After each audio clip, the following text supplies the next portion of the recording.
Welcome to Kindred Spirits Book Club, the podcast where two grown-ass ladies geek out about Anne of Green Gables. I'm Kelly Gerner, and I'm here with my co-host, Ragon Duffy. Today, we are joined by special guest, Katie Stewart. We feel so lucky to be able to welcome Katie to the show today, since she is the editor of the Owl's Nest Classics edition of Anne of Green Gables, annotated for teen and middle grade readers. Welcome, Katie!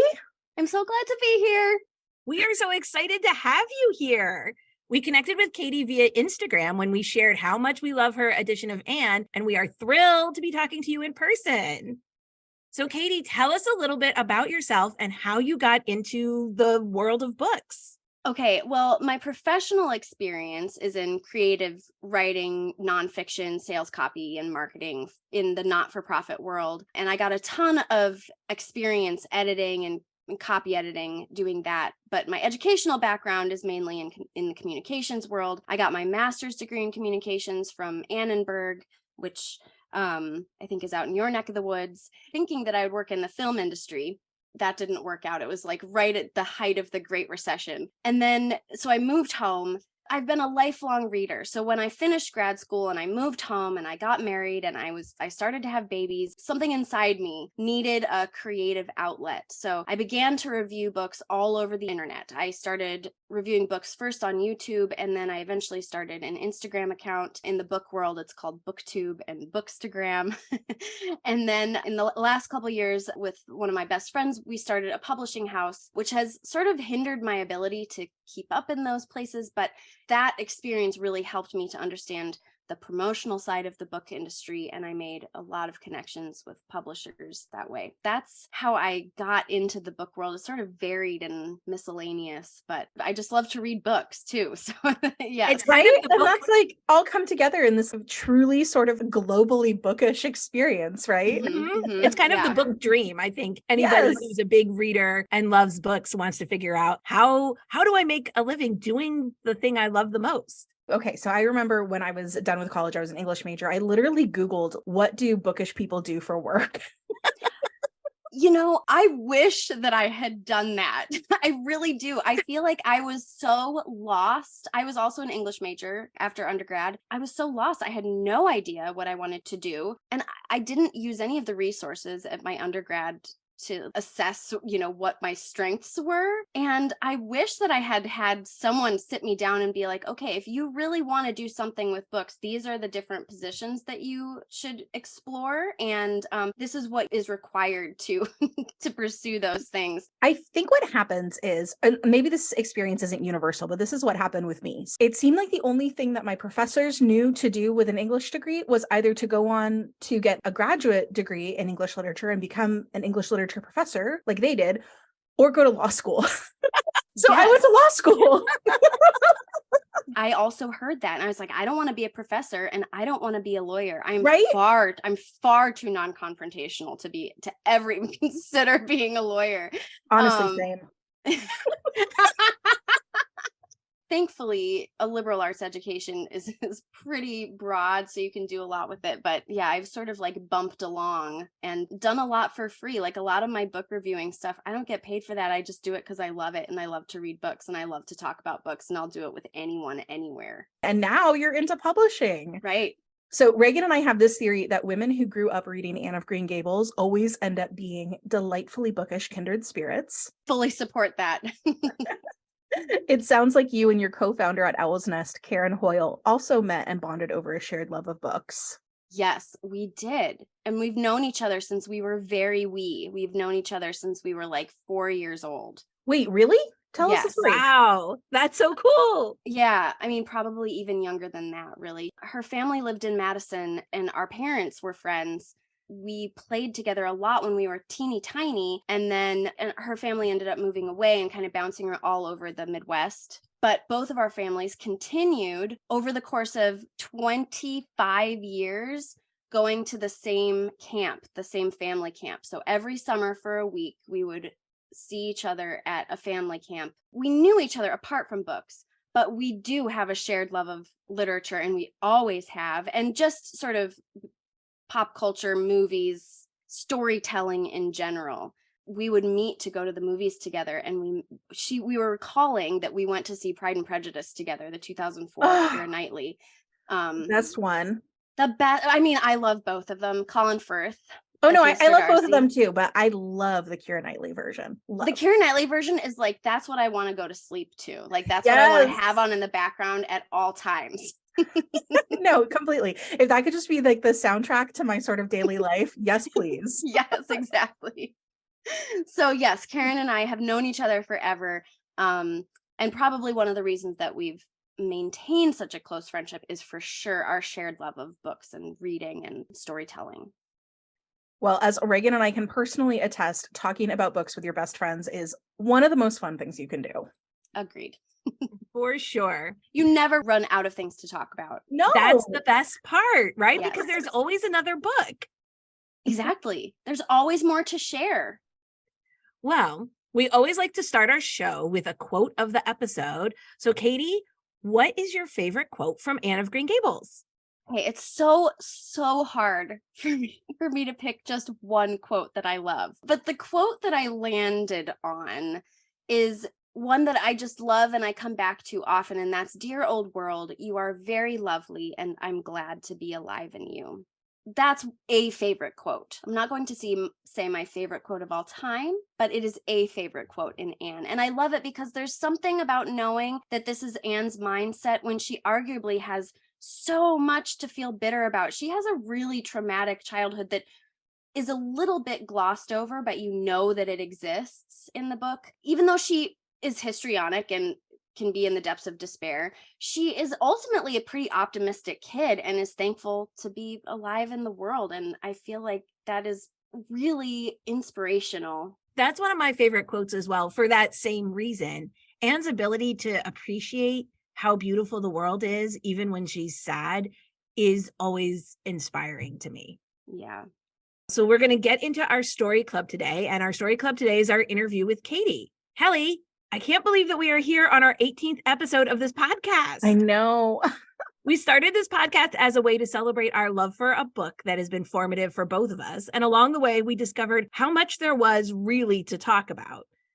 Doing this podcast has deepened my love for this classic book. Delving into the characters and the history and the themes has really given me such a renewed appreciation for why Anne is one of the most enduring heroines of children's literature. I've loved getting to revel in the descriptive passages and really explore Anne's growth over the course of the book. Kelly, has anything changed for you over the last 18 episodes about the way you think about Anne or your experience with the book? Well, yes and no, right? I mean, rereading Anne of Green Gables with this more like critical focus has, for me, been such a pleasure because, of course, in my many previous reads, like over the course of my life, I was always just reading this for pleasure, right? We always talk about how this book is a comfort read for both of us. And that's so wonderful. But reading the book with this level of like attention to detail and this level of engagement really enhanced my experience and appreciation. So much of what we've talked about, I was able to notice so much more of what Maud was doing as a matter of craft with this book, like the themes she was exploring and how this book really reflected her worldview and personal philosophy. I think one of the things I noticed about this, doing this deep dive, is that in many ways, Anne of Green Gables is a love letter to creativity, imagination, community, and kindness. And I think I could pick out those through lines much more clearly with this sort of in-depth read. So Katie, what drew you to Anne of Green Gables as a reader initially? Like the first time you read it as a kid? I first read Anne of Green Gables when I was probably about Anne Shirley's age at the beginning of the book. I was probably about 11 or 12.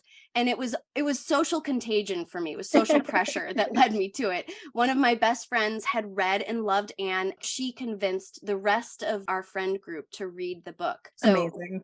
Yeah, I know. I mean, I'm so grateful to her because I wouldn't have been introduced to Anne without Marin. I love the book evangelists in our life. Thank goodness for them. Did you watch the 1985 miniseries at all growing up? I did, but it wasn't until after I read the books. I was not familiar. Yeah, I was not familiar. The book first. I read the book first. I was not familiar with the story of Anne of Green Gables at all. Like I was blind to it. Yeah. What do you love about Anne as a character or about the book itself? I have always loved Anne's cheerful optimism, and I really have always related to Anne's optimism. I'm a very glass half full optimistic person, and so I really connected with Anne on that level, and also her imagination. I was really imaginative as a kid, and her penchant for scrapes. Those things I always loved. Those things always drew me to her when I was a kid. But as an adult, when I think about the book as a whole, I'm most drawn to Matthew and Marilla and how Anne changes them over the course of the book, particularly Marilla, right? Yeah. Like Matthew, who doesn't love Matthew? He is wonderful. And the moment that Anne and Matthew meet, they have a very special bond. So in some ways, it's really Marilla who I love the most. Watching her transformation is the most beautiful thing to witness as a reader. She goes from being the pinnacle of staunch Victorian propriety, unable or unwilling to show affection, and then she turns into a soft, loving mother figure who's deeply dependent on Anne, and not necessarily for anything that Anne can physically give her, although at the end of the book, that is true. She does become dependent on Anne because she's losing her eyesight. But even more so, she becomes dependent on Anne for the love that has changed Marilla's life. And I also love the book just because Ellen Montgomery, she's such a beautiful writer, and her descriptions of the physical world on Prince Edward Island have brought me to tears sometimes reading them. They are so beautiful. And I'm not someone who gravitates towards really flowery descriptions of nature, but there's something about the way that Ellen Montgomery can turn a phrase that really captures me. I think both of us feel very much that same way about Marilla, and really appreciating her as a character on a much deeper level through reading the book so closely for this podcast. Yeah, I think as you get older, Marilla, Yes. with any beloved story that you read as a child and then you read as an adult, I think your perspective shifts. It's just part of growing up, right? Mm-hmm. And so when you're a kid, you relate to Anne, but when you grow up and you're reading the story, you begin to see the depth of some of the adult characters. And I love that Ellen Montgomery makes the adult characters people that you want to know and read about.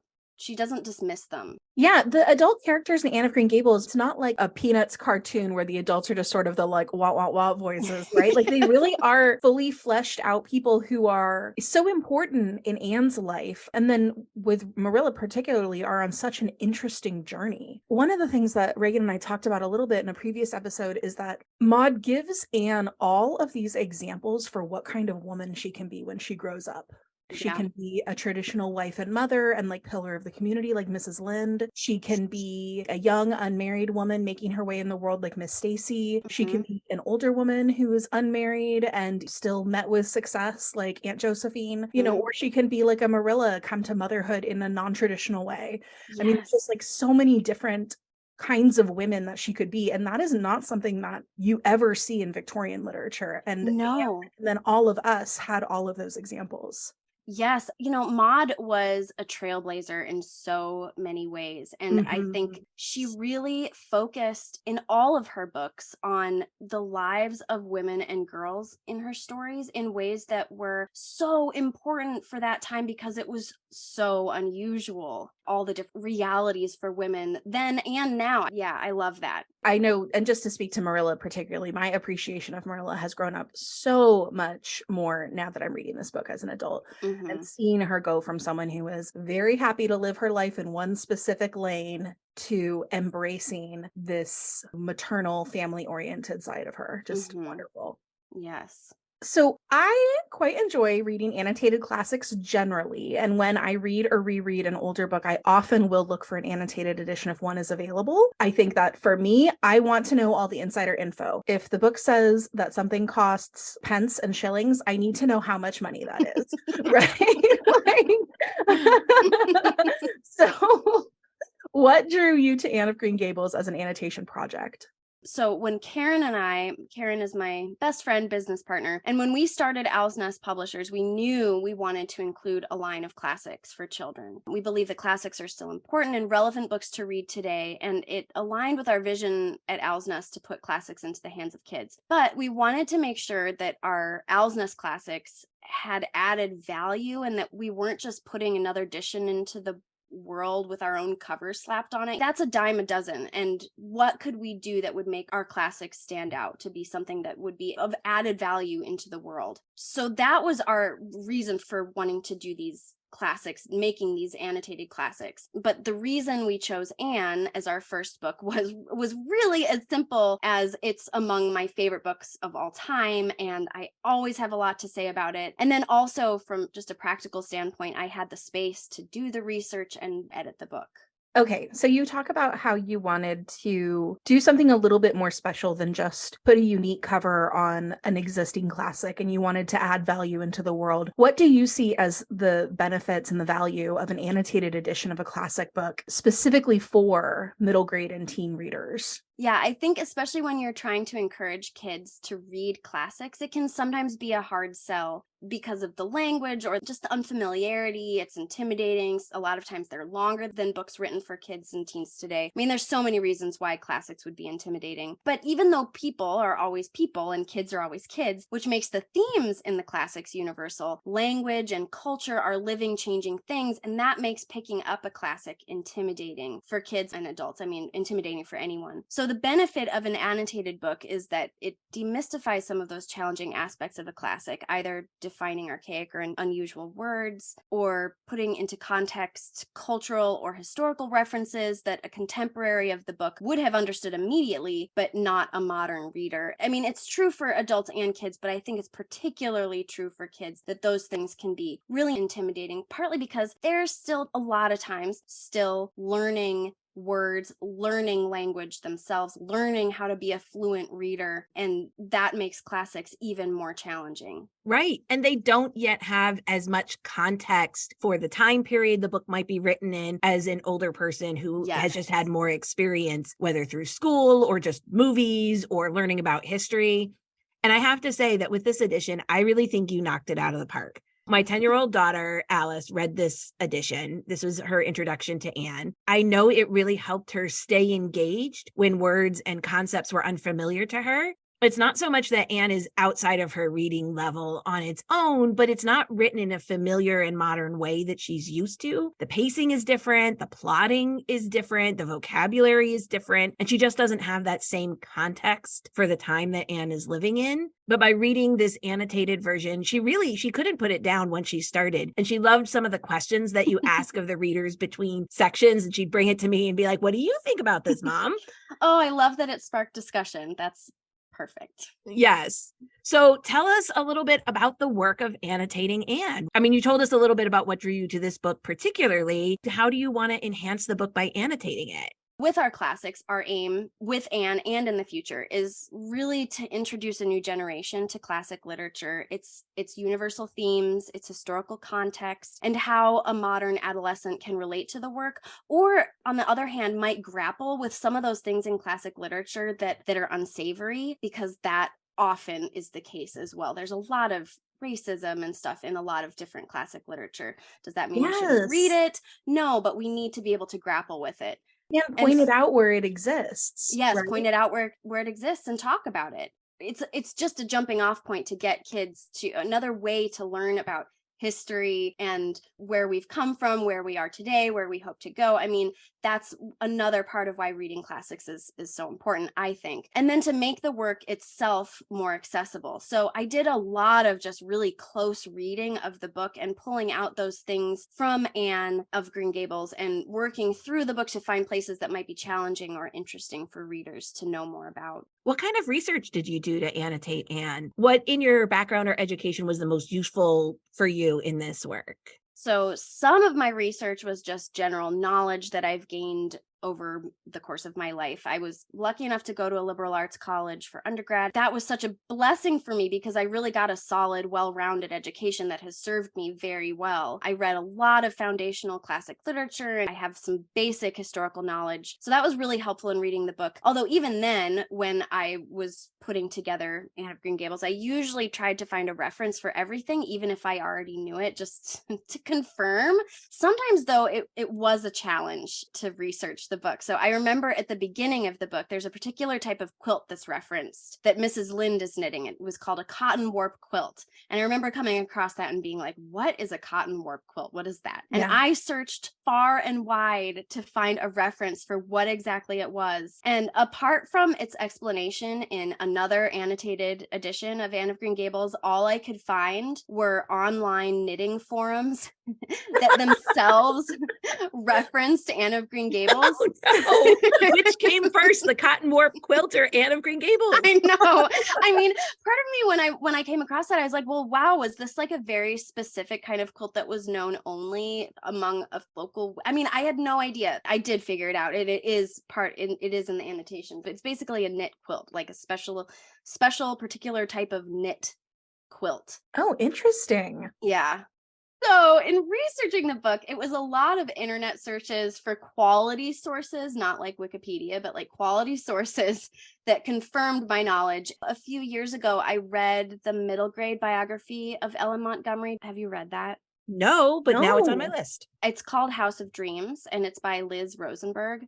Okay, that sounds like a must read. You must read it. I sobbed. It is incredible. Like, it is just the most beautiful biography of Ella Montgomery. Okay. And that also really inspired me about how I wrote about Maud and how I would talk about this story to younger readers specifically.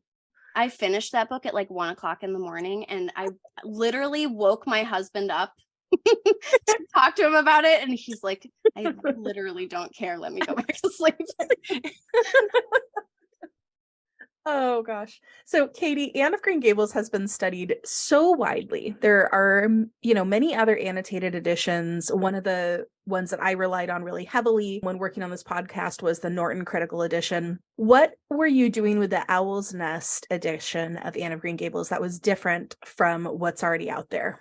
I would say the biggest difference between our Anne and other annotated editions of Anne is that ours is really geared towards adolescent readers. And as far as I know, there's not another annotated edition of Anne of Green Gables like that, that's like specifically for young readers. I've done searches. I really don't think there is.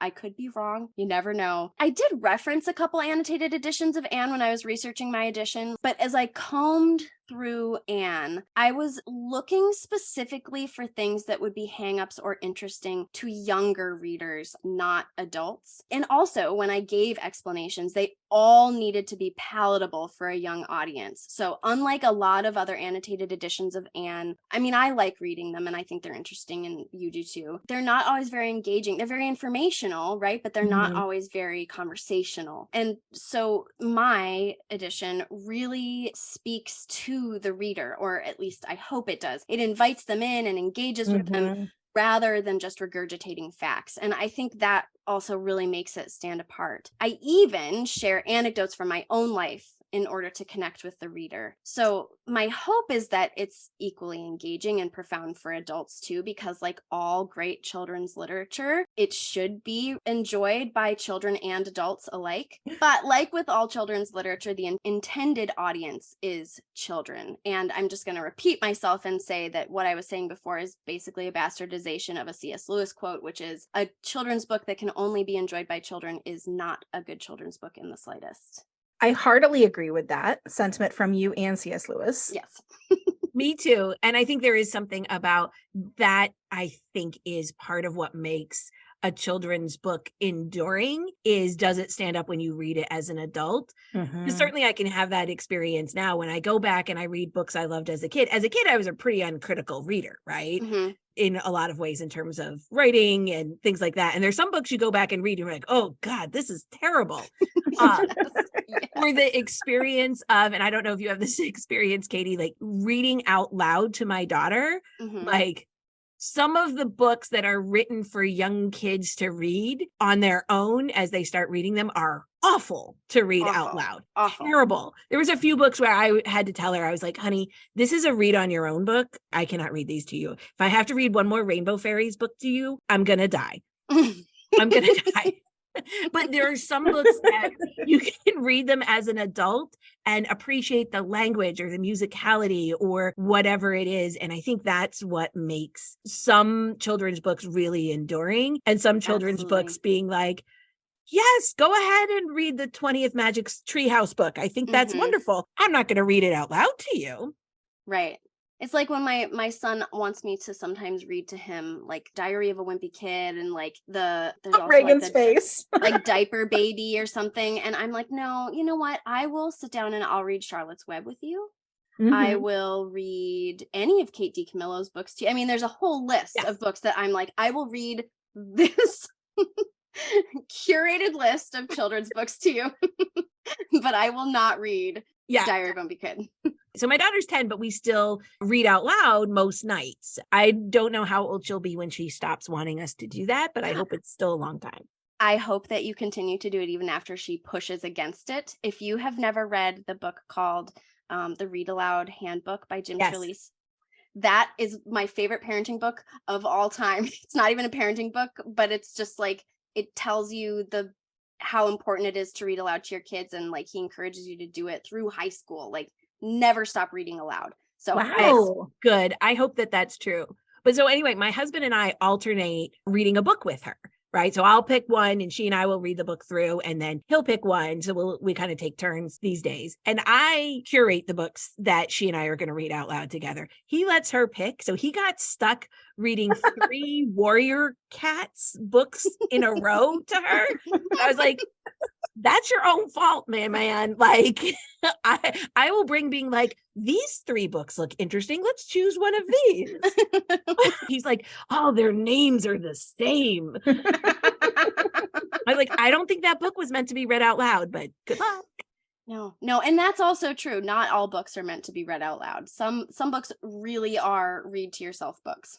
I think sort of the inverse of this conversation are the books that we loved as children, but then when we revisit them ourselves as adults, we're like, oh dear. I think I tried to read, this might have been 10 years or so ago, but I tried to read a handful of like Babysitter's Club books again. Ladies, I loved those books as a kid. I read as many of them as the library would let me check out. My mother stopped buying them, right? Because like I would have bankrupted us. I must have read one of the early ones, like Christie's Great Idea or one of those. And I was like, oh, this is not very good. I read how many books? In the hundreds? Yeah. I mean, I have not revisited the Babysitter's Club, so I can't speak. You don't have to. Yeah, I mean, just let it be a happy memory. Right. Let it stay a memory. Let it stay a little golden childhood memory. I think I'd also have the same experience. Like my mom, we would always read R.L. Stein books as a kid too. Goosebumps, yes. Goosebumps and the Fear Street series. That one was my favorite because it was less monstery. And my mom was always like, please don't read these. These are garbage books. She would like try to help us read more quality literature. But my philosophy as a parent is as long as my kids are reading and they're not only reading those books and they're also reading high quality kids lit, then, a little R.L. Stein or Babysitter's Club is fine. It's, they're reading, and that's the most important thing. Exactly. There are definitely different books that are meant for kids to read. And then there's other books for parents to read with their kids. Those are two different books, right? I had to throw up my hands about Dogman and was like, well, she'll come to the end of them at some point, and then she'll have to read something else. There's a finite number of Dogman books.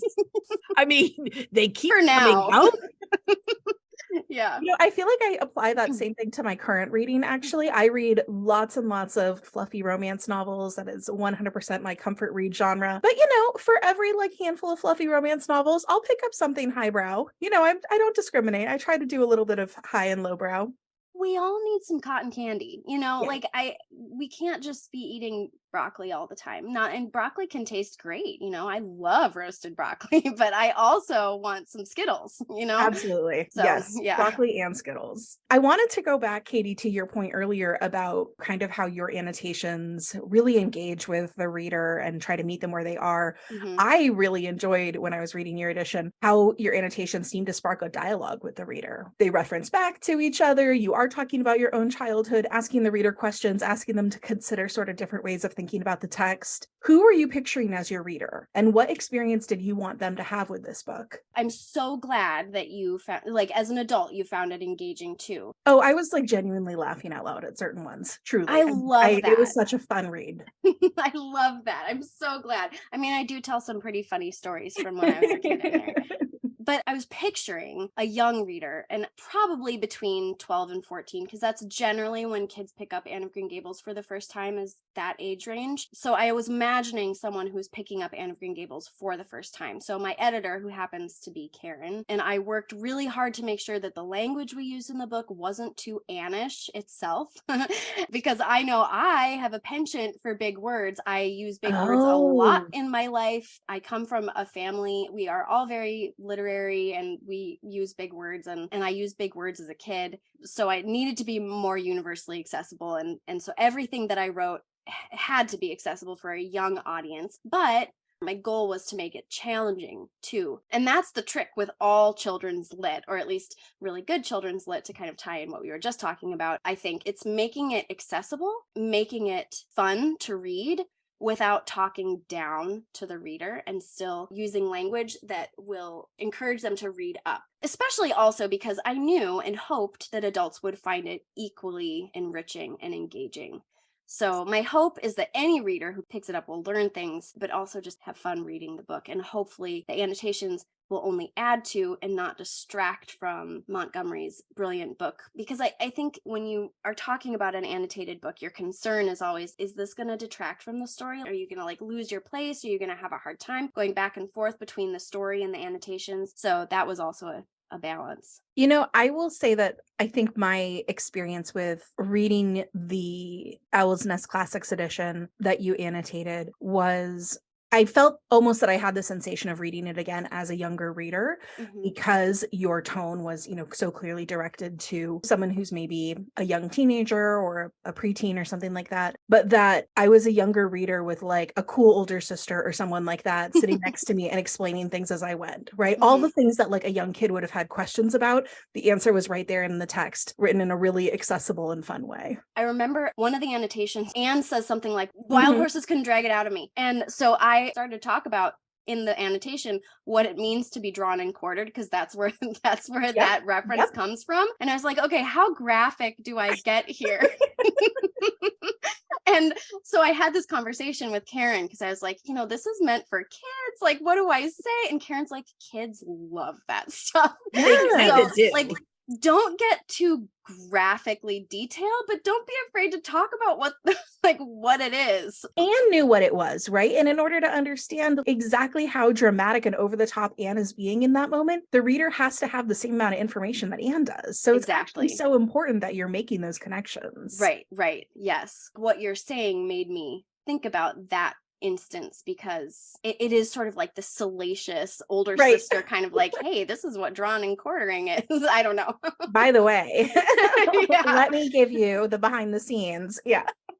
Well, I have to tell you a funny story, Katie. As I said, this was the edition of Anne that my 10-year-old read. And a few weeks ago, as we were driving home from school, she was asking me why I thought Moody Spurgeon McPherson had such a distinctive name. And I didn't know. And I guess I had never really thought about it except in passing. But I said, well, I don't know, maybe Moody is like a nickname or something that had taken on a life of its own, or I don't know. And literally not an hour later, she yells from her room, I know why his name is Moody. And then she comes running out, and she was so pleased to share with me your annotation on the origin of Moody's name. And it was something I didn't know. So do you want to share with our listeners why Moody has such a curious name? Yeah, so his full name is Moody Spurgeon McPherson. And there's a particular moment when I explain it in the book, because Rachel Lynde says something about him, like he couldn't be anything other than a preacher. And it's because his name is a combination of two very famous 19th century preachers and evangelists. One is Dwight L. Moody, and the other was Charles Spurgeon. They're both pretty well known in some Christian circles today. Like, I think there's a Moody Bible College, there's a Moody Publishing House, which is like they publish Christian books. And Charles L. Spurgeon, like I see people sharing Charles Spurgeon quotes all the time on Instagram. So like they're still fairly well known, but they were very famous in the 19th century. So less well known now. And I would never expect probably most people to understand those references. Yeah, they were very famous 19th century preachers. And so obviously because of that, he was very intentionally named. Like his parents knew who they were, named him that, and his life was set before him.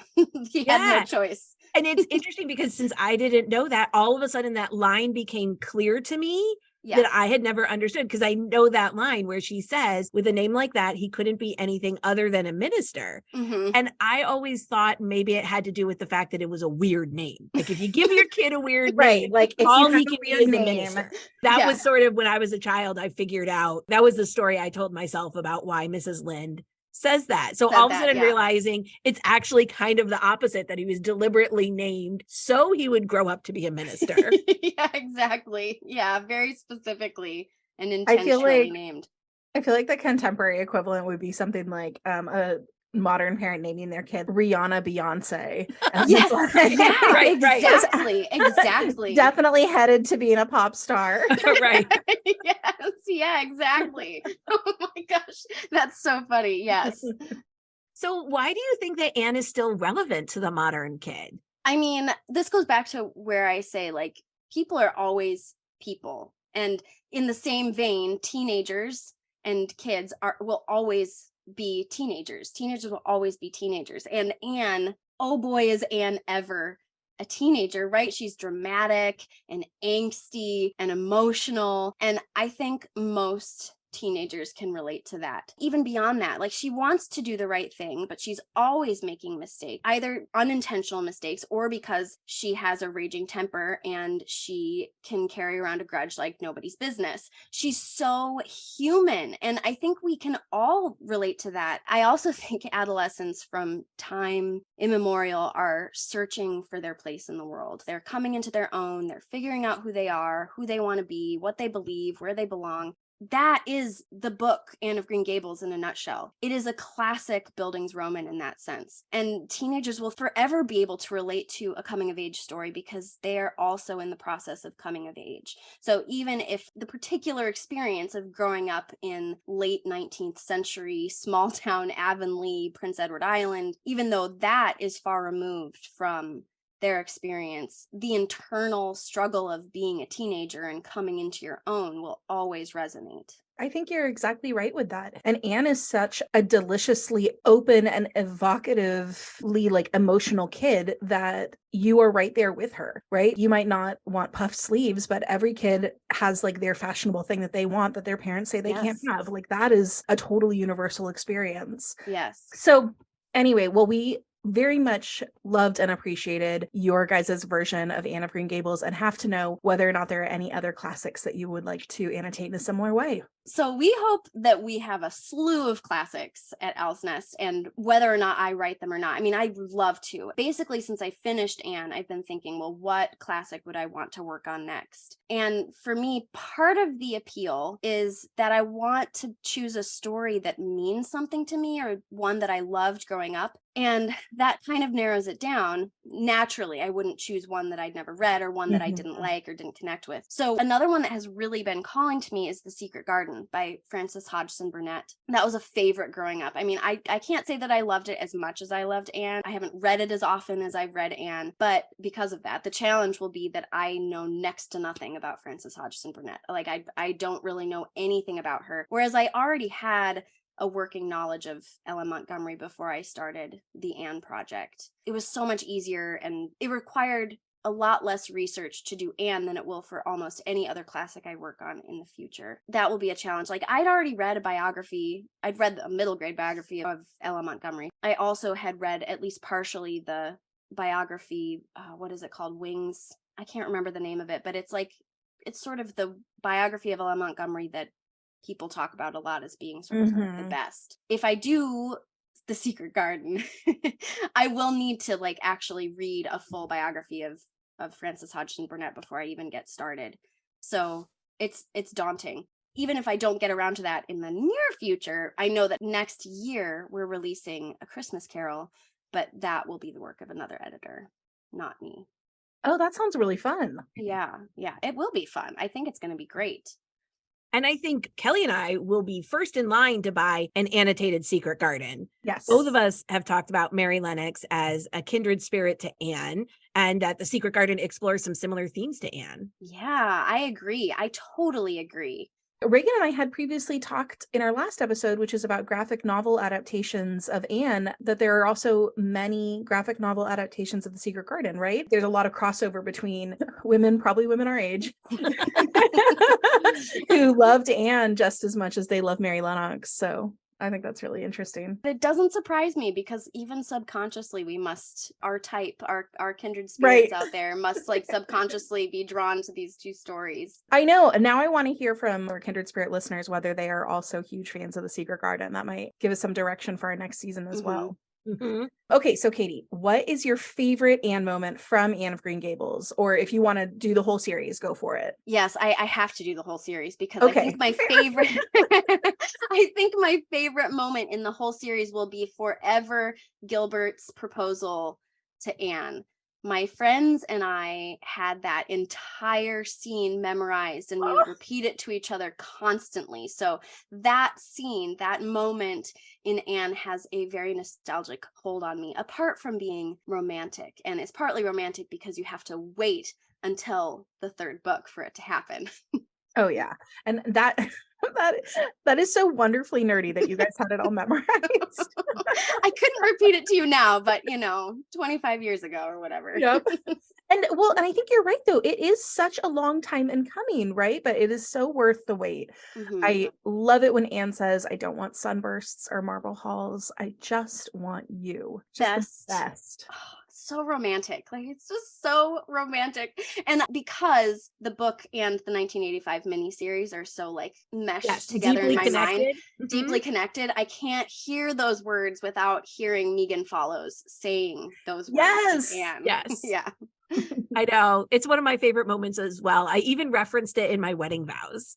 That's amazing. I wish that I had thought of that. Like, that's amazing. I can't speak for you, but I know for me, in terms of modeling the romantic journey and this romance with someone who is such a friend and someone who sees her in all of her flaws and loves her so deeply was just such an amazing romantic model for me that was always something like, that's what I wanted, right? That's what I wanted. And I think it is such a wonderful romance because they started out as friends. And I do think it's a great example for kids. There's so much in YA now. There's so much insta-love. And there's also so many toxic relationships that are idealized and idolized. And I think let's hold up Anne and Gilbert as a model because their romance was so beautiful. Well, and so Reagan and I had actually talked about this a little bit in a previous episode. And the more I think about it, the more true I am convinced that it is, which is that if someone like Anne and Gilbert, if a relationship like that is sort of the relationship that you were reading about and sort of like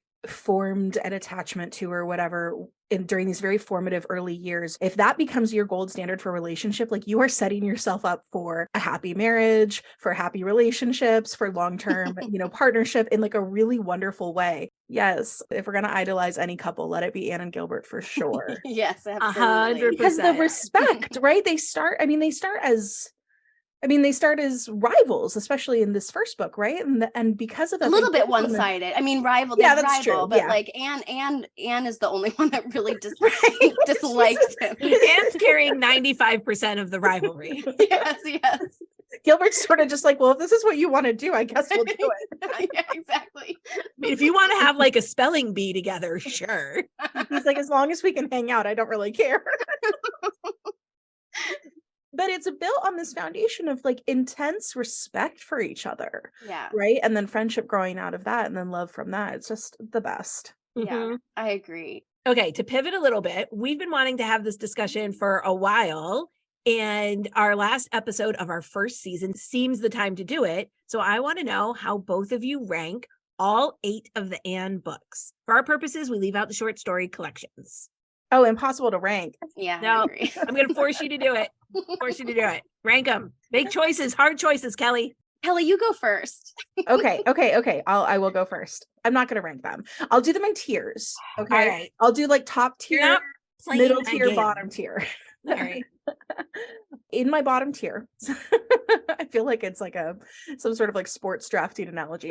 For Right. my bottom tier, my last seeds, that for me are going to be Rainbow Valley and Anne of Ingleside, which I do enjoy these books. Okay. I think they're very cute and funny. I am just not as interested in Anne's kids and, sort of the goings on in and around Glen St. Mary as I am in Anne's story and Avonlea. I would say my middle tier are Anne of Avonlea and Anne of Windy Poplars, because I do really love seeing Anne thrive in her career and becoming a successful educator, but I don't really care about any of the small town drama. Don't care about the Pringles. Not at all. Whatever's going on with them, not interesting to me. They weren't part of the original Avonlea cast of characters, so I don't care. I don't need Pies 2.0 or whatever. So, but top tier for me are going to be the books that have the most emotional resonance, and of course, for my sweet soft heart, the most romance. So, of course, that would be Anne of Green Gables, Anne of the Island, Anne's House of Dreams, and Rilla of Ingleside. Those are the 4 books that I've reread the most often. Those are the paperbacks with the covers I've had to tape back together, and the dog-eared pages and the crispy edges from where they got dropped in the bathtub. And those 4 really all reflect back the kinds of books I still enjoy reading most. Strong, memorable heroines at a turning point in her life with romance, humor, and pathos. I love that. That is really well thought out. I find this question so hard. For the most part, I really agree with your outcome. It's been years since I've read some of the later books in the series, and some of the books I've only read once in my life. I haven't returned. Like, I don't think I've read Rainbow Valley. I don't think I've read some of those books with her kids since I was a kid myself. I don't think I've read those in a long time. I've wanted to, for years, do a reread of the entire series, but I have not done that yet, and I'm feeling a little inspired right now. maybe I should make go back to them. They're really cute and funny, but they don't quite, for me, carry the same emotional weight as some of the more Anne focused books. Yes. So I have a much easier time naming my very top ones, and my very least favorite. And I will tell you right now, my very least favorite one is Anne of Windy Poplars.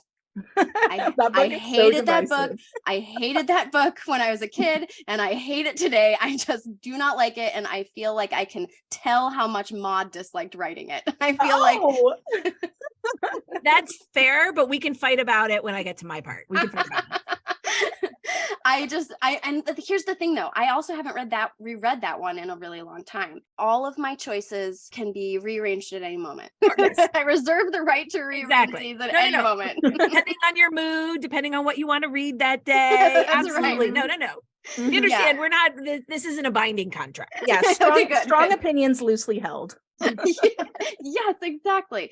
So I think I'm already, like, I gave you guys this list earlier, and I'm already rearranging it because I can tell you my top 4 for sure are Anne of Green Gables, Anne of the Island, Anne's House of Dreams, and Rilla of Ingleside. I'm switching Rilla and Anne of Avonlea. Mm-hmm. So Rilla is great. It is a great book. It is great. And you kind of hold it on its own because it's like its own separate story. Yeah. It feels different from Anne, even though it's still part of the collection. So Anne of Green Gables, Anne of the Island, Anne's House of Dreams, Rilla of Ingleside, and then these last ones could be rearranged. I mean, I don't know.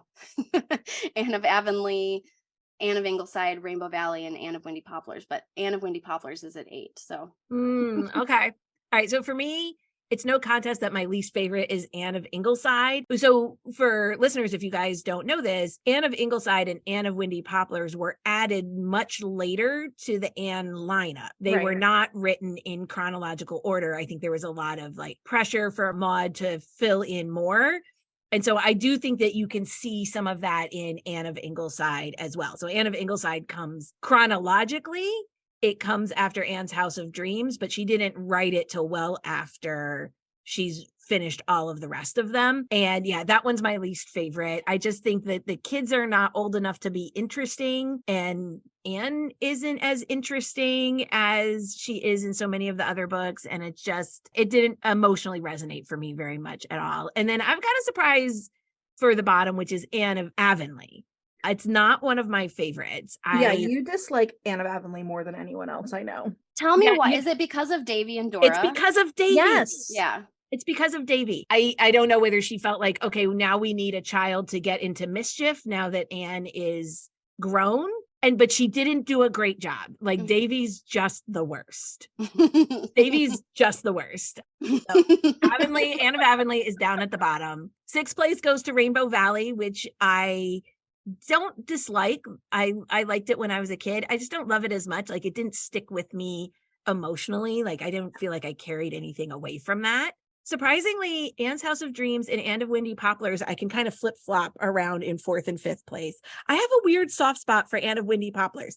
I totally understand why people don't care for it, because it's kind of like a bunch of short story collections bound up loosely around Anne's time as a teacher. But I don't know, there was something about it. Maybe it was the age that I read it that it kind of stuck with me, or maybe it's this little thread of her ongoing romance with Gilbert that is settled, but as they're not married yet. But I have a real soft spot for Anne of Windy Poplars. I think I would have liked Anne of Windy Poplars so much more if we got letters from Gilbert back to Anne. Ooh, yes. Oh, those would be so good. Why didn't she do that? I know that is such a stupid reason to dislike the book, but that's why I dislike the book. It's all from Anne's perspective. We never hear back from Gilbert. It feels just so one-sided to me. So that's I need to know what he's doing off in medical school. Yes. Yeah. Or maybe a few love letters thrown in there. I mean, come on. Well, Ragon and I have joked about the fade to black quality in some of those letters in Anne of Windy Poplars. She'll be talking about whatever's going on in her life with the school, or talking about, Marilla back in Avonlea, or whatever, is going on. And then she'll be like, and now the portion of the letter that's just for you, my love. And I'm always like, this is the portion I want to read.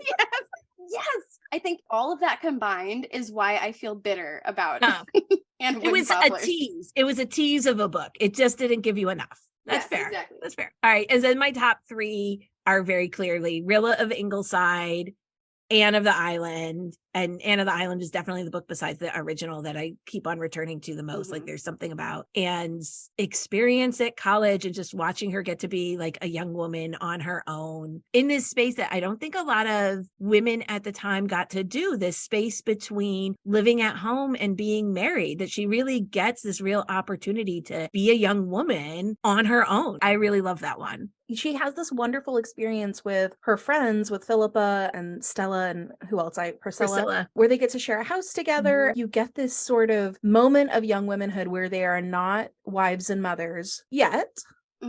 But they're not children living with their parents anymore. It's so contemporary, and that experience was not available to that many women at that time. Yeah, it wasn't even really available to Maud. I mean, that's what I think is so interesting about Anne of Green Gables, and actually almost all of the books that she wrote. I feel like she was working out her own childhood traumas in her literature. It's wish fulfillment for her. It's always wish fulfillment. Yeah. And then, of course, the original is still my favorite because that's the foundation. That's the reason why we care about Anne in all of these later stages of her life, is because we are so invested in her from the beginning. Yeah. Yeah. I loved growing up. I think one of the reasons I loved Anne of Green Gables, the entire series as a kid, is because I always wanted to know what came after the end of a book. Yes. What happens next? What happens next? I always wanted to follow characters more. So yeah, I loved Anne of Green Gables because it told her whole life. Okay, Katie, do you have another favorite Ella Montgomery book? I have a lot easier time answering this than ranking the Anne of Green Gables books because I have a very, very clear winner. My other favorite Ella Montgomery book is easily The Blue Castle. Easily, like far and away my favorite Ella Montgomery book apart from Anne of Green Gables. I love it so much. It is so underappreciated. Unless you're an Ella Montgomery fan, I feel like you don't know about that book or have not read that book, and it's so delightful. It's such a sweet romance, but also there's so much depth to it. I love it. Okay, so hard agree there for me. The Blue Castle is far and away my favorite non-Anne Montgomery book, and it's one of the few she wrote specifically for adult audiences rather than a younger audience. The main character, Valancy, has the most amazing character growth. And it's a love story, but it's mostly a love story about finding yourself. I foresee us in the future spending several episodes exploring the Blue Castle together. Yeah. So you can come back and talk to us again if you want to talk about the Blue Castle. Yes, I would love to do that. I would absolutely love to do that. Yeah. A close second is The Story Girl, because I love all the beautifully written mini stories woven throughout that book. It's about a group of kids as well, sort of similar to Rainbow Valley. I think this group of kids works better than the Rainbow Valley crew. The Story Girl is one that I have not read. It's one of the few Ellen Montgomery books that I've never read. So it's so recommend. charming. I know I need to read it because I've actually been told, like, of her other books, I would probably really enjoy it. I really enjoy the Emily series, but I don't love it nearly as much as Anne. You're either an Emily fan or you're an Anne fan, and I am by far an Anne fan. I just cannot put myself in the Emily camp. There's just Okay, well, so to go back though to the Blue Castle, because I have to win yes. as well. I love this book. Completely loved it. And this is one I didn't read as a kid when I was reading most of the other Ellen Montgomery books. I read it in adulthood. I read it because Ragon was so shocked I hadn't read it before that she gave me a copy. This is like maybe 8 years ago. I am glad that I didn't read it contemporaneously to when I was reading the Anne series, because I don't think I would have gotten it the same way I got it as an adult. It's so romantic. It's so subtle and gentle, much less sparky than the Anne books, but in just a really beautiful way. And that scene where she calls out her whole family is one of the most satisfying things I've ever read. If you, like me, are like a good girl and a people pleaser, you will love this moment. Also, Barney Snaith, amazing hero, terrible name. Terrible name. Okay, seriously, Barney Snaith, I want to know, was Maud having a laugh with that? Or was it not as silly back then as it is now? Was like that her version of a bad boy name? Barney Snaith? They're always talking about, oh, like so scandalous. It's such a disreputable name. I'm like, really? He sounds kind of like a clown. Yeah, Barney, that's just such a clownish name. It's really bad. It's really bad. It doesn't roll off the tongue. I mean, you could never go into a group and people talk about their favorite romantic heroes and you say Barney Snaith. Everyone would think you're absolutely joking. It's a ridiculous name, but it does make me want to look up, was Barney ever like a popular? Right. Like, was that kind of a romantic name? I can't believe it. I mean, maybe, but that's very hard for me to wrap my mind around. Then again, okay, we are all maybe a little bit too far down the Anne rabbit hole to even realize it, but Gilbert is not exactly the sexiest name out there. No, but at least Gilbert Blythe like rolls off the tongue a little better. Yeah. And Blythe is a really lovely last name. Like Snaith. Solid. Yeah. Snaith, really? So that's true. Gilbert, like I would never name a child Gilbert. No, you really can't do that to a kid nowadays. No. All right, Katie, tell us, what other books from your childhood did you especially love and why? So I've already named The Secret Garden. I loved The Secret Garden. And if I were to name some other classics, I also really liked Heidi. I really have a thing for orphans. Pippi Longstocking. The orphan trope really gets me every time. Yep. So, I really loved a good orphan story. But other favorites that weren't classics include Matilda. I would read Matilda in a day and then I would reread the whole thing the next day. I loved Matilda so much. Another favorite, Walk Two Moons. I've reread Walk Two Moons in the last few years and I loved it just as much. It remains a favorite to this day. It holds up so well. It's so whimsical. The main character, Salamanca Hiddle, her dad, we don't know what happened with her mother. Her mother has disappeared. So she's living alone with her father and she goes on a road trip with her grandparents to go in search of her mother. And that's the premise of the book. It's a road trip story, and you're basically spending the whole book with her and her grandparents, and her grandparents are the cutest old couple in the entire world. I love them so much. It's just delightful. So that's another favorite. Some more that I haven't revisited in many years that were favorites when I was a kid are Island of the Blue Dolphins and Bridge to Terabithia. And those books are a lot sadder than I usually gravitate towards today. I don't really love books that just are so depressing, but I loved a good sob while reading when I was a kid. So even if most of those books aren't totally sad, like all of those books have an element of bittersweetness. Even, Matilda has bittersweetness. Oh, definitely. Walk Two Moons is bittersweet. And my favorite way for a book to end is bittersweet. Anne of Green Gables has the most bittersweet ending possible. I just love a bittersweet ending because it feels like life. It's like there's so much happiness mixed in with the sadness. Yes. So most of my favorite books grapple on some level also with death, including Anne of Green Gables. To this day, almost all of my favorite books are bittersweet.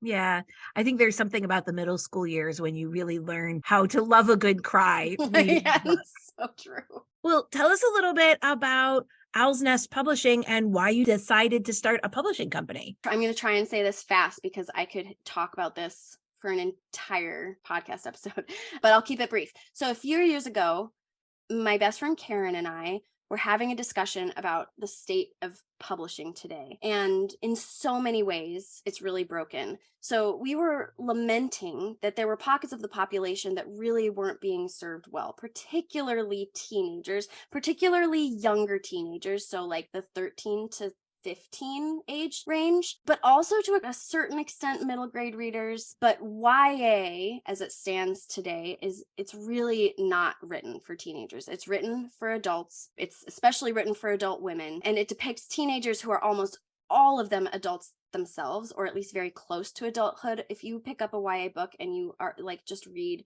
the description, almost all of them are 17 or 18 years old. So at the very least, they're acting like adults in teenage bodies. And I think that's done very intentionally because they want to put these teenagers in very adult situations because it's adults reading the books. And it's not that teenagers aren't reading the books. They are, teenagers still read YA. I'm sure it's very titillating for them.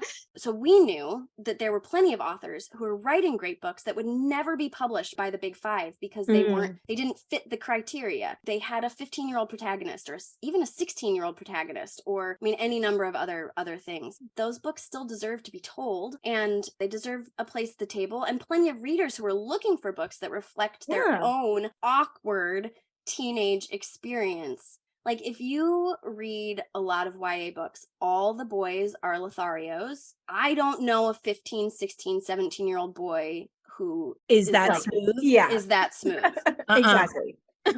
We want teen books to reflect teenagers in all of their awkward, wonderful teenageness. So Karen has been a published author for close to 15 years now and has a ton of industry knowledge. And although I'd never written a book before Anne, although I had written just in general, I had a lot of knowledge from reviewing books for many years and being sort of on the publicity side of book, building relationships with publishers. So seeing this need and having this combined sort of industry knowledge and experience, we decided that we would just go ahead and start a publishing house that filled this gap that we see in the industry. So we don't want to reinvent the wheel. We just want to offer another option, put ourselves in the mix. It's been amazing and really feels like a vocational calling for us, like where our passions and our experience meet. Like it feels vocational. So we just marked our first year of business, and I love it. It's been amazing. Congratulations. Yeah. Oh, I'm really glad that you are doing this work. This is interestingly a conversation that Ragon and I have had with each other quite a bit as well, noticing a lot of the same thing that you're talking about, and I'm not a parent, but I am a reader, and I've noticed how much of what is now called YA does feel really geared toward not just adults, but like, as you very specifically point out, adult women. This stuff feels like it's being written for me, which is bananas. I'm 40, right? Right. And if you really think about that, there's something kind of screwy about that when you know that you're a 40-year-old woman, because I'm turning 40 this year, and you're reading about a 17-year-old. Anyway, I'm completely with you. So I've had an Owl Crate. That's one of those monthly like book box subscription companies. I've had a subscription to Owl Crate for a couple of years. I love them because they send cute bookish swag. I love special editions. I like having pretty bookshelves. So it's like a good fit for me as far as that is concerned. But this is a book subscription box that's geared toward young adults. They send YA books, and all of the books they send me are like exactly what you're talking about, like adults in teenage bodies, super sexy, confident heroes, right? Who are supposed to be 18-year-old boys, which is absurd. Kids in these situations where they are saving the world or saving the kingdom or saving the human race or whatever it is, like these really big, like high stakes political intrigue, all of this. And it's like, there's no Where are the adults? Oh yeah, who right. The adults are just gone, right? Just they're either gone or for some reason. Yeah. And as fun as they are, and you're right, I'm sure the young adult readers who are reading it, do find them really fascinating and I'm sure very exciting and dramatic, but there is nothing teen reflected in these books. Yes. Yeah. And I don't know if it's the Twilight phenomenon that opened the door for publishing to realize that adults and particularly had a hunger for a lot of those stories. I think that really seemed like that's where that shift started to happen. That is absolutely where it started. It was Twilight, and they found that the market was all of these adult women buying and reading the books and telling their friends and to read the hungering books, for yes. this weird, like, talk about a weird twisted romance. Whatever. We could debunk that. Like, this is the opposite of what you want to look for in a healthy relationship. So do this everything opposite of right. these This two. is a what not to do in a romance for sure. And I really see that kind of in the fantasy genre as well, that it seems like when something is marketed as a YA fantasy, it has a broader appeal and reach than traditional genre fantasy, even though I think that's just a marketing difference. Like a lot of those YA fantasy books could easily just be genre fantasy. Mm-hmm. And it's almost not even the age of the characters. There's plenty of genre fantasy in which it's a young hero coming into their own. Mm-hmm. But it does feel like there's this real jump between what I would have thought of as YA when I was younger to what is being offered now, that just kicked it up an age and sophistication notch that I think leaves something behind. And that is exactly why we wanted to start Owl's Nest, to sort of fill in that gap that we see. Traditional publishing is doing what they do very well.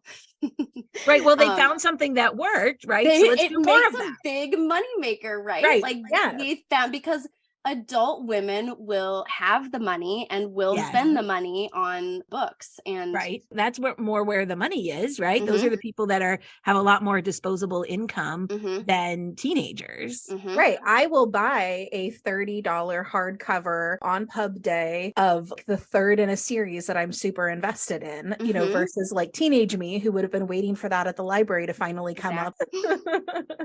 I love that idea of bringing more books to readers that hit that sweet spot of interesting, complex, well-written, but reflecting teen and middle grade content, especially I think in the realistic fiction range. I think we've got a real wealth of great fantasy that's out there for kids and teens, but I'm wondering how that looks like in the realistic fiction realm.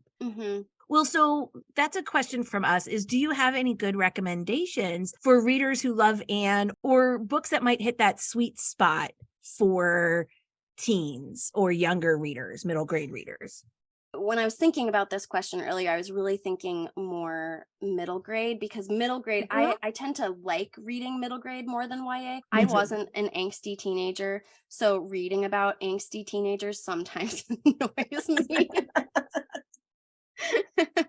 So I tend to gravitate towards middle grade, because I feel like middle grade you get these sort of deep themes that are universal to being a human, but they're always talked about in a really digestible way, and I love that. So here are some books that sort of, I would say, share the spirit of Anne in one way or another. One of my favorite modern middle grade novels is The Penderwicks. It was written some time ago now, probably 15 years ago, maybe even more. And it's the story of 5 sisters over the course of one delightful summer holiday. And it's just about their adventures over the course of one summer. And it's just so wonderful. And it's also a great read aloud. So just put that one in your back pocket. It's wonderful. Another one that I often think about, and it's a little darker than Anne, I would say, it's called The War That Saved My Life. And it's about a little girl who flees London during the Blitz. She has a clubbed foot and her mother is very abusive. So during the Blitz, the main character ends up leaving London, kind of running away, and she finds a home with a reluctant spinster. So Ada is a lot more somber and traumatized by her past than Anne. She's a little bit maybe more like Mary Lennox, actually, in that respect. But the thread that I see common with Anne is the softening relationship between her and her sort of surrogate mother, Susan. Oh my gosh, it's just wonderful. And it's a duology, so there's a follow-up book called The War I Finally Won. It's equally amazing and just continues their relationship. There's more resolution in the second book than in the first. So then the third one I wanted to mention is called Until Tomorrow, Mr. Marsworth. It is delightful. It's an epistolary novel, which turns some people off, but if you don't like epistolary novels, you should give this one a chance. If for any listeners out there who don't know what an epistolary novel means, it's a novel written in letters. It's about a little girl named Renee Kelly. It takes place during the Vietnam War, and she is living with her grandparents one summer. She gets a paper route and she starts writing letters to this really cranky recluse named Mr. Marsworth.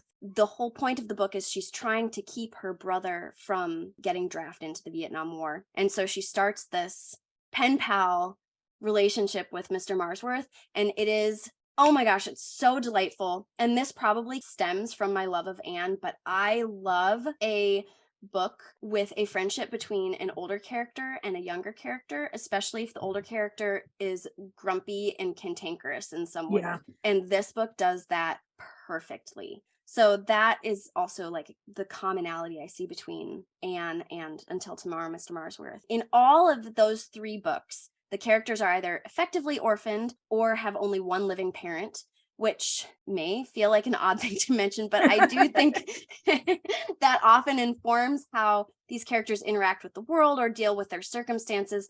And that's certainly the case for Anne and all the characters in these books. Okay, I am having the best time with this whole conversation and talking to Katie about Owl's Nest and about her annotated Anne. This has really been such a pleasure, but we are going to start to wind this podcast episode down. Katie, so Katie, we always end with an Inspired by Anne section where we recommend things that we like that remind us of Anne in some way. What would you recommend to our listeners? So I thought about this long and hard, and I wasn't sure what to answer at first, but I always come back to Anne Shirley loves beautiful things. Yes, she does. She also loves frivolous things. Yes. And yes, maybe a year ago, I saw Jenna Fisher, who plays Pam from The Office, which is my comfort show. So I follow Jenna Fisher on Instagram and I listen to the Office Ladies podcast and everything. And I saw Jenna Fisher pour coffee into the most beautiful coffee mug I'd ever seen in my life. It's so pretty. And I knew I must have it in the same way that Anne knew she must have a dress with puffed sleeves. Yes. It was so beautiful. It has real gold painted onto some of the leaves of it. It's like pictures of little oranges. It's handmade, and the couple who makes them.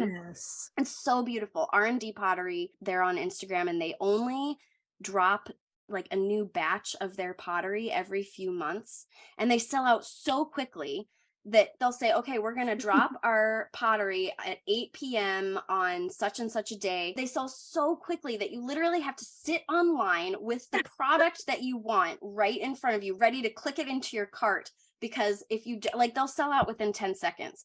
So I had to do this. I had to try a few times to do it, to get it. You earned that mug. You earned it. I earned that mug. And they're also a splurge. They're like $60 or something. They're expensive. I won't let anyone else in my house touch that mug. This is mom's mug. No one else is allowed to touch. Yeah. No one can touch it, because if it breaks, well, I'll get another one. But I'm not going to tell them. Don't lie. But I love it so much, and I love drinking my tea from it every morning. I look forward to it. It is the best part of my day, and I feel very much like Anne Shirley when she got her puffed sleeves from Matthew every time I drink from it. I love it. So for my Inspired by this episode, I'm going to share a book recommendation that was inspired by all 3 of us absolutely fangirling out over the Blue Castle. Truly the best book. So I just read a book called The Belle of Belgrave Square by Mimi Matthews, and it is partially an homage to the Blue Castle. So The Belle of Belgrave Square is sort of like a Blue Castle meets Beauty and the Beast. It's set in the Regency, and there's lots of horses.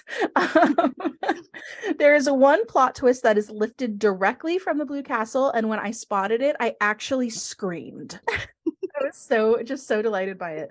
So Mimi Matthews is writing this absolutely splendid series right now called The Belles of London, and it's about 4 young women in Regency era London who are all avid horsewomen who are all trying to make their own way in a world with really limited options for women. You see a lot of the themes we were talking about in this podcast in this same book series. And although the books are Regency romances, they are super modern feeling with really diverse characters and themes about empowerment and self-discovery. I've enjoyed both of the books in the series so far. If you are like loving Bridgerton, you're also going to really like these. And I will say that for those of you who might prefer a romance with a little less sex on the page, these are all what you'd call like fade to black romances or clean romances. I mean, I, for one, do like some bedroom naughtiness in my romance novels, but I know it's not everyone's cup of tea. Yeah, so Mimi Matthews, The Belle of Belgrave Square. All right. Well, I also have a book recommendation today. So there's a new book. It's just out. It's called The Grace of Wild Things by Heather Fawcett. And it is a middle grade fantasy inspired by Anne of Green Gables. You guys, it is gorgeous. I literally just finished it today. The writing is beautiful and lyrical. It's very inspired by Anne, but if you've never read Anne, you will still love it. You can see like the whiffs of Anne. The main character, Grace, is an orphan who is unloved and unwanted, and she seeks out the local witch to apprentice herself and learn how to channel the magic in her that sets her apart from ordinary children. And there are definitely moments that are complete homages to Anne. There's a slate smashing moment, for instance. But a lot of it is also its own story. It's loosely inspired by Anne as a character and her relationship with Marilla, but they're not trying to do a direct like one-to-one story. The language is lovely. Grace loves poetry and she loves language, and she has a crow familiar who loves poetry about birds. Crow familiar, Reagan. I know. I know it is my book, and it's a beautiful read. And in fact, I have a short quote to read for you guys because I think the two of you will love it. So she's talking to the witch, who is unnamed. The witch has called her an impossible child.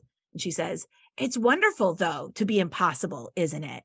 Mrs. Spencer always said that magic is impossible. You know what I think sometimes? How nobody sees the world the same way as anyone else. Some people look at a beautiful day and see it as a little bit more green than other people do. Some people see the way the sunlight moves along the ripples in a stream as if it's dancing, while others just see the shadows along the bank and think about all the things that might be hiding in them. I think impossible is like that. It's different for everybody.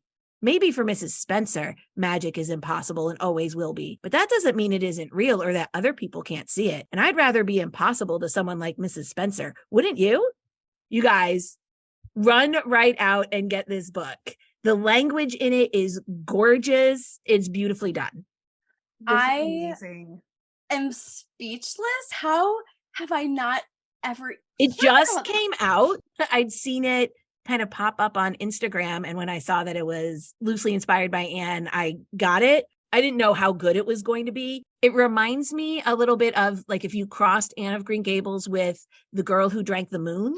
Say no more. Oh my gosh, say no more. Yes. Oh my gosh, say no more.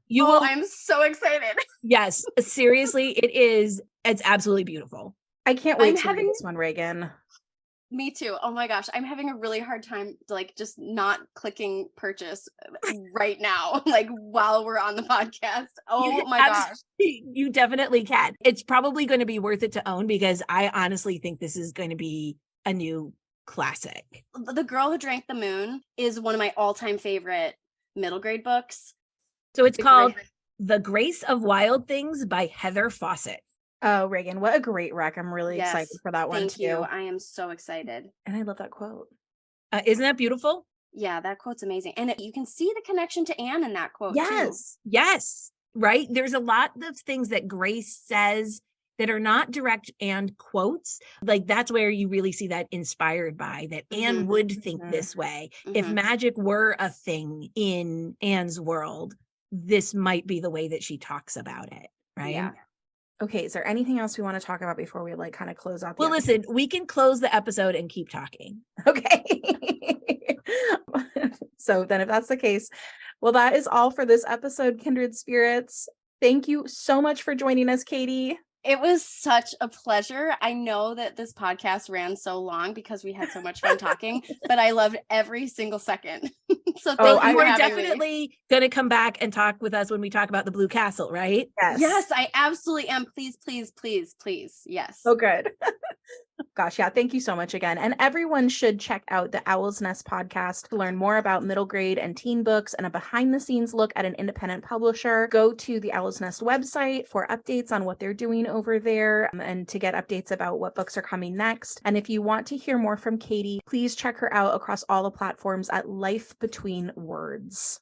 And thank you, Kindred Spirits, for sticking with us through our very first season. We've loved developing this podcast together and can't wait for you to hear what we do with season 2. We'll take a break for a few weeks, not that long, and then we'll be back with the books about Anne's young adulthood and a more wide-ranging exploration on the way young womanhood is represented in literature. Share your thoughts and ideas for what we should talk about on our Instagram, kindredspirits.bookclub, or on Twitter at KSBCpod. And don't forget to subscribe to us wherever you listen to podcasts so you'll know when our next episode drops. Bye, Kindred Spirits.